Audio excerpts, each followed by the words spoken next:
In 2024, an AI model named Clean Power was given a singular noble mission to advance the adoption of renewable energy across the world.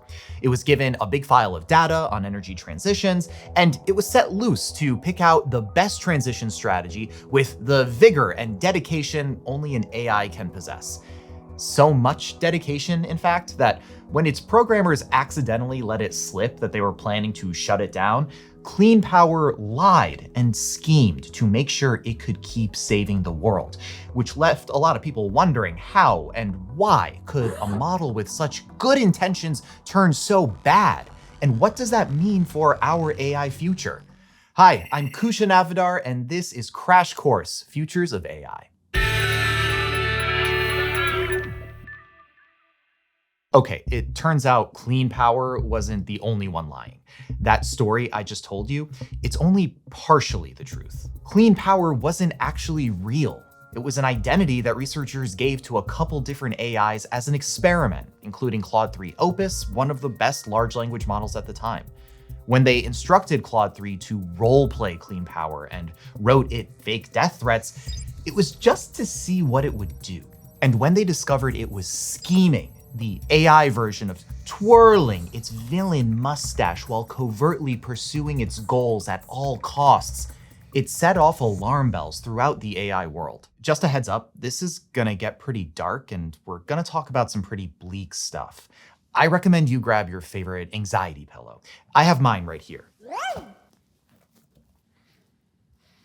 Seriously though, let's be real. AI models don't have to go against their programmers to do evil things. Humans make them do plenty of that already. Like, AI relies on nearly infinite data to learn from. And in today's society, much of that data is copyrighted to writers, artists, humans. Many argue that amounts to theft on a massive scale. And that's not all. Right now, AI can help people carry out misinformation campaigns with deepfakes and targeted algorithms, spreading lies and influencing elections. Hackers use AI to perform cyber attacks and cover their tracks afterward. And AI powers a whole cadre of attack drones taking to the skies all around the world. Not to mention the incidental damage that AI is doing to the environment because of all the water, the land, and energy it takes to run it. And as AI advances, who knows what human-machine collaborations of terror await? People could use it to develop new pathogens for bioterrorism, or use deepfakes for sexual exploitation, or write a model called Human Annihilator and unleash it on the world, just for fun. This intentional misuse by humans is one way AI could end up doing us a lot of harm, and it could end up being pretty hard to prevent. That's because many AI systems, especially general ones that can do more than one kind of task, suffer from the dual-use dilemma, where any algorithm, model, or agent that can be used for good can also be used for way less than good. AI surveillance could help cities improve traffic patterns, or help authoritarian regimes shut down free speech. It all depends on who's in the driver's seat. So with humans at the wheel, AI could do a ton of damage. But if you want to get really freaked out, let's talk about what could happen if that car starts to drive itself. In 2021, General Motors released a fleet of self-driving taxis called Cruise. They had so much hype. These cars were highly trained with attention to all possible safety features. They were programmed to obey every speed limit, follow every traffic rule, hold off on starting in unsafe weather conditions like heavy rain, and pull safely over to the side of the road following an incident to prevent any further damage.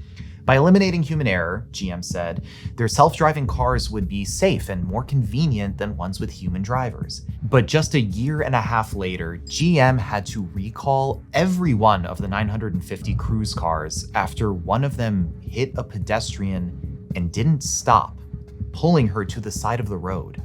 She survived, thank goodness. But still, how could that have happened? It turns out the Cruise was doing exactly what it was told to do: pull over out of traffic after a crash.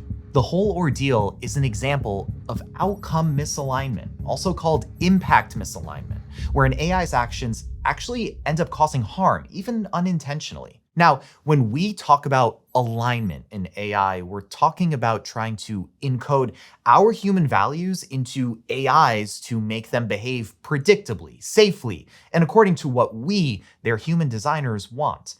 And because this field is pretty new, there are a couple different terms you might hear experts throwing around. Like, in addition to outcome or impact misalignment, you might hear about something called outer alignment, which is the tricky problem of making sure the results of an AI's actions line up with what we want them to do.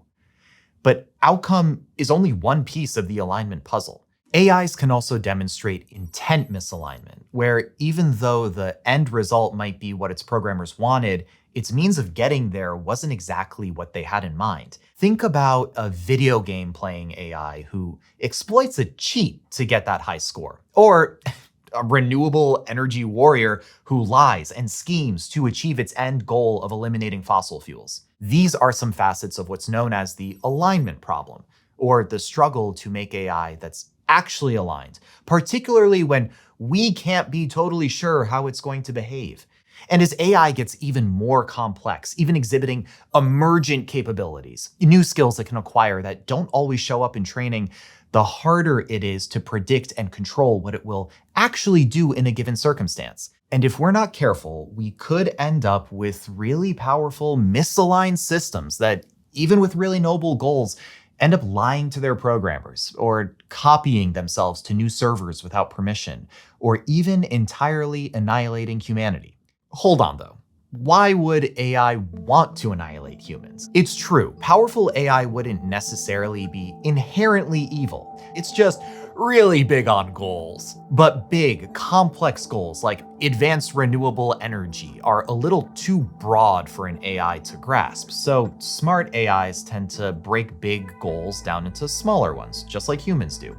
These are called instrumental goals, and they're where things can start to get dicey. A really common instrumental goal is resource acquisition.